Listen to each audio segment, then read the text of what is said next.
Hey everyone, welcome back to ML Works. In this video, we'll understand adversarial attack in machine learning.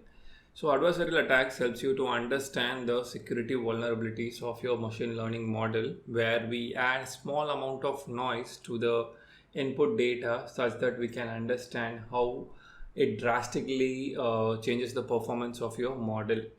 So in our case, we'll be working with image classification model, and we'll see a popular attack called as fast gradient sign to fool the MNIST classifier. So when it comes to threat model, so based on the attacker's knowledge, there are two types of attack, where one is white box attack, where the attackers has the full knowledge of the model, architecture, parameters, input and output.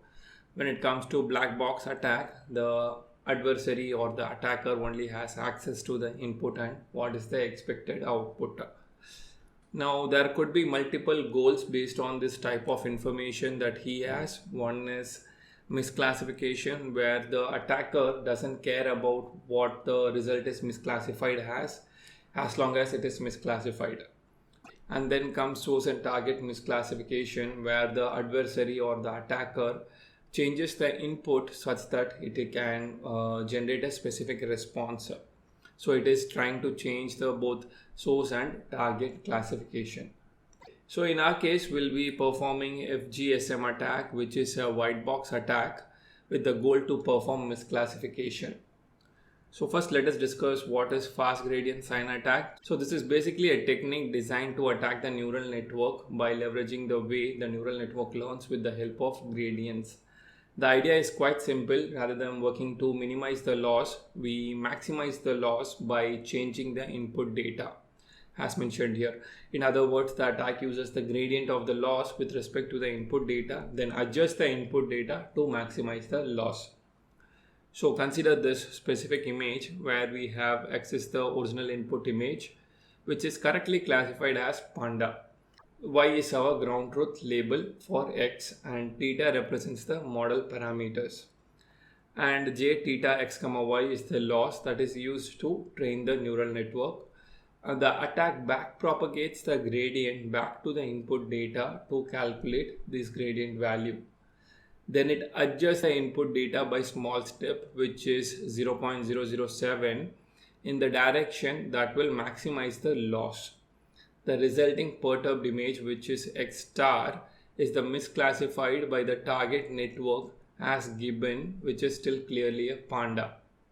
So by adding small amount of epsilon or perturbations, we want to maximize the loss such that when you perform prediction with that model again, we end up getting a misclassified result.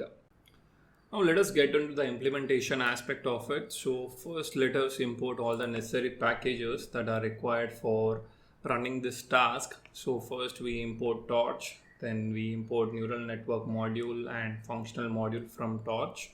Then we use optimizer and we import Torch Vision, from where we download the data set for testing.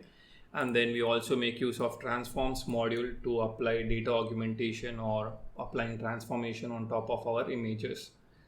Then we also import NumPy to make changes to our array structure, and also we import matplotlib for visualization. So let me run this. So next what you can do is you can just download the model from this link, and instead of training the neural network, you can just download the model. And then we declare our epsilon. These are the different set of perturbation values that you can add to your image. And then we declare our pre-trained model path, which is linet MNIST model.pth, which is this specific file. And to reproduce the experiment, we set the seed as manual seed as 42, such that you can also retry the same experiment and get the same results. So let me import this. And once that is done, let us define the model and data loader, and then initialize the model and load the pre-trained weights. So here we perform our linet model definition, and then we create our data loader, which is test data loader, where we ensure that we set the train as false, because we don't want to train any model, we just want the test data set. And we apply these transformations on top of the data set, and we set the batch size as 1 and shuffle as true. Once that is done, then we move on to selecting our device for running our model on. So we'll be setting it as GPU if the GPU is available, otherwise we'll switch to CPU. So here we initialize the network and move it to device, and then we load the model with the help of load state dictionary, where we pass the pre-trained model path. And we set the model as in evaluation mode because we don't want to use certain layers when we are trying to evaluate the model on the test data set. So let me load this. So we are using CUDA device, and this is our neural network architecture. Now when it comes to FGSM attack, here we take three inputs. One is the original image, and then comes our epsilon, which is the pixel wise perturbation amount, and data grad, which is the gradient of the loss with respect to the input image. So we want to create a perturbed image with the help of the original image plus the epsilon into sine of the data grad, and finally this is how the function will look like. And once that is done, then we want to ensure that we clip the perturbed image into the range of 0 to 1. Now coming to FGSM function here, so this is where we take the original image, epsilon value and data grad, and we get the sine of the data grad, and we multiply that with epsilon and add it to our original clean image, and then we clip the value of our perturbed image in the range of 0 to 1 to finally get our perturbed image. And also we make sure we also scale back our image, which is normalized to the original scale with the help of denormalization, where we take in mean and standard deviation, which we apply with the help of transform function, and then we take our batch, which is nothing but your batch of normalized tensor. So we apply these standard deviation and mean to our normalized tensor to get back our original scale of the image. Now coming to the test function, so basically what we want to achieve here is to calculate the accuracy of the model which is under attack from the adversary with a strength of epsilon. So more specifically, each sample in the test set, the function computes the gradient of the loss with respect to the input data and creates a perturbed image with the function FGSM attack. Then checks to see if the perturbed example is adversarial or not. So in addition to testing the accuracy of the model, we also want to save and return some successful adversarial example to the visualization later. So with that, let us move on to our test function, where we take in our model and set the device and take our test data loader along with the epsilon value. And first we set the correct as 0 and adversarial examples as empty list, and we iterate over our test data loader where we get our data and target, which we move to the device. Once that is done, we want to enable the gradients for the data, which is set as true here. Then we perform forward pass by passing the data through the model and get our prediction, which is we are only interested in the max probability of the class, and we get that specific prediction, and we see whether the prediction is wrong or not. And if it is wrong, then we don't bother about adversarial attack because it is already wrong. Okay, so we are not interested in that. So what we do is, if it is not wrong, then we calculate the loss, and then we set the model as 0 grad, and then we perform back propagation here, and then we set the data grad from data.grad.data, and then comes our data denorm, which is nothing but we want to rescale the data back to its original scale.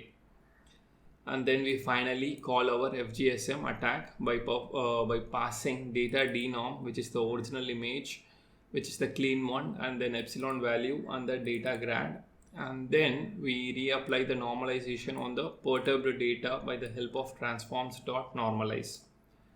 And finally, we send our perturbed data normalized to the model to get our final output. Next, we check for success. So what we do is we get our final prediction, whether this final prediction is same as the original target or not.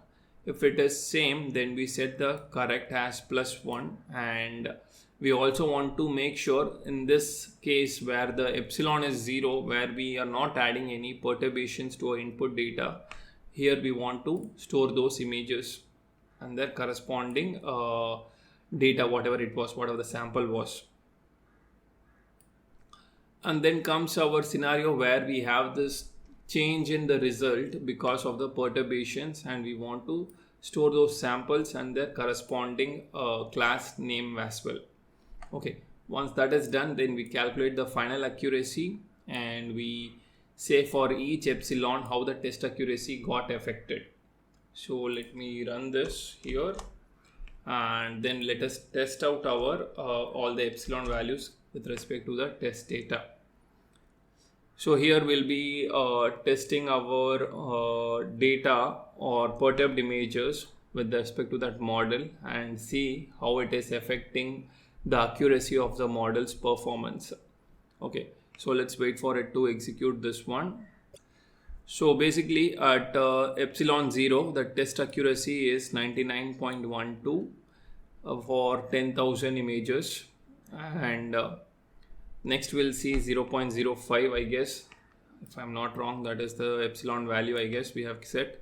So epsilon 0.05, then comes 0.1, 0.15. So let us see here.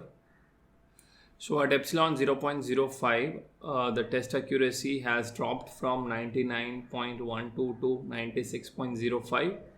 So as we add more perturbations like 0.1, 0.15, the test accuracy will slowly decrease and it becomes very less as we add more perturbations to the input data. So at 0.1 we are seeing 87.43 as our test accuracy. Okay, this is very interesting, right? So if you see, if after adding 0.15 has epsilon value, it drastically changed the accuracy from 87% to 71%, a drop of 16% almost. And then at 0.2 we move from 71% to less than 50% accuracy, and when it comes to 0.25 or 0.3, it will be almost 10-15%, I guess. So at 0.25 we get a test accuracy of 27.17%. So at 0.3 we see a test accuracy of 14.18%. So as we increase our epsilon value from 0 to 0.3, we moved from 99.12% to 14.18%. So basically, even small noise in our data, by adding small noise in our data, we can drastically change the performance of our model. So now let us do some visualization here with respect to epsilon and the accuracy. So as we moved from 0 epsilon to 0.3 epsilon, the accuracy moved from 0.99% to 0.14%. That is very drastic change in terms of model performance. Now let us view some adversarial example, because as epsilon increases, the test accuracy decreases, which we have seen already, but the perturbations becomes more easily visible or perceptible. So what will happen is, as we add epsilon value to our input data, we can see changes in the data itself visible to us. So let us view that as well. So at first, when epsilon is 0, the model accuracy was 99%. So it was able to predict the 6 as 6 and 2 as 2, 3 as 3, 0 as 0 and 0 as 0. As we increase the epsilon value from 0 to 0.5, it starts misclassifying the test data set, where 3 is classified as 2, 4 is classified as 9, 9 is classified as 3, and 9 is again classified as 5, 9 is classified as 3. All the images were misclassified even at epsilon of 0.05. Okay, even a small change here can lead to significant drop in classification or performance of the model. And so when we move to 0.1 epsilon, we can see 3 has 5, 1 has 6, and 2 has 6 again, and 4 has 9, and 8 has 9. Okay, even here we have everything misclassified, but the thing is, we have to understand how badly it is misclassified. For example, So here, if you notice this specific example, epsilon 0.1, 1 is misclassified as 6, and if you notice the image, it has 1 and it has some spots here, right? So it misclassified, which is kind of reasonable. But if you notice here at 0.25, okay, it has one straight line, but it misclassified as 9, and it has one straight line, it has misclassified as 8. So there is some significantly the model performance degrades as the epsilon value increases. If you go back down here, you will notice at 0.3, 8 is represented as 2 or misclassified as 2, 9 is misclassified as 5, 6 is misclassified as 0. So basically what happens is, as we are able to notice perturbations in the image, as we add more perturbations to the image, the performance of the model drastically drops. Okay, that's what we have noticed in the plot as well. It moved from 99% to 14%. Okay, so this is the point with respect to adversarial attacks, where even small change in terms of the data can lead to a significant change in terms of the model performance. So with that, I'll be concluding this video, because I guess we have understood what is adversarial attack and how we can perform adversarial attack with the help of FGSM. So with that, we'll see you in the next video. Thank you for watching.